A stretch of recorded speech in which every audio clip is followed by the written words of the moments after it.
Hey guys, what's up? It's Matt with Operation Awesome Life, and today I'm going to do a video about intermittent fasting and coffee, and what is everyone's obsession that follows an intermittent fasting diet with drinking coffee.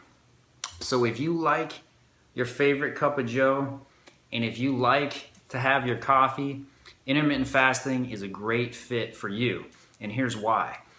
Many people like to use coffee in the morning to not break their fast.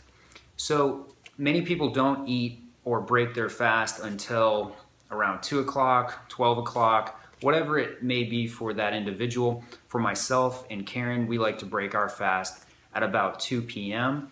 So what we do is we head over to Starbucks, have ourselves an Americano or a coffee, whatever we feel like for the day, and we don't get any cream or sugar, at least I don't. Karen sometimes does. But we don't always go to Starbucks. Sometimes we go somewhere else. Sometimes we will make coffee ourselves. But the moral of the story is coffee by itself, in theory, does not break your fast. So it's a free get out of jail card. When you're hungry, you have to turn to something. You either got to turn to water, chewing gum, or something like coffee that doesn't have any calories and that won't break your fast.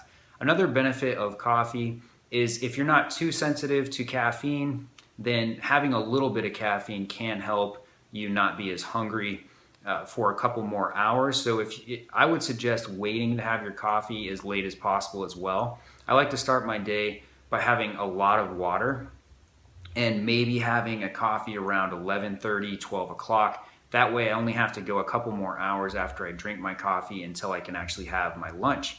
If you start your day too soon with coffee, what can actually happen is you get the energy from the caffeine, and then you actually fall off the energy cliff, so to speak, and you actually go really low on the energy levels, and that can mess with your blood sugar and make you really want to eat something right away. And that can actually make going till 2 o'clock even more difficult, or whatever time you're trying to make it till.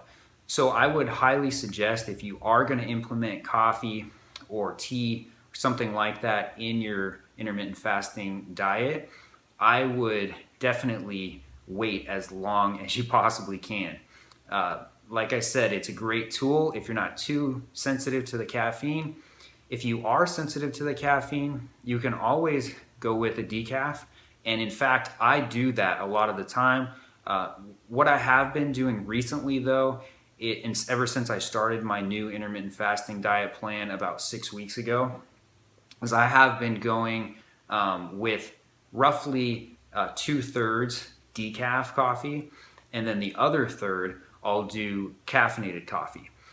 However, if I go to Starbucks, they load it up with caffeine. On my Americanos, if I get a grande, I'll do 2/3 of decaf and 1/3 caffeinated.